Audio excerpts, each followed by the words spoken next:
In this video, I'm going to show you exactly how to fix Crimson Desert not working on your PS5 and what I did. So what you can do firstly is to select Crimson Desert right here, as you can see, and then you're going to click on this button right here on your controller and then click on check for update right here. This is very important. So if you don't have any updates, that is perfectly. So then we can proceed to step number 2, and that is to go into settings right here. So now what you need to do on settings is to click on users and accounts, click on other and click on restore licenses. Then select Crimson Desert here and click on restore in the bottom right corner.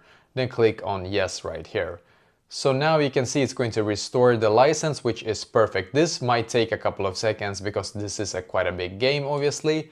So now when the license is restored, what you need to do after that is that you need to make sure that your system is also up to date. So click on System Software, and then you need to click on System Software Update and Settings. Make sure that this one says up to date here. If it doesn't, click on Update using Internet and make sure that you have the latest version. I didn't have the latest version before, and that's why it wasn't working for me actually. So try this and hopefully you will be able to fix it that your Crimson Desert is not working on your PS5.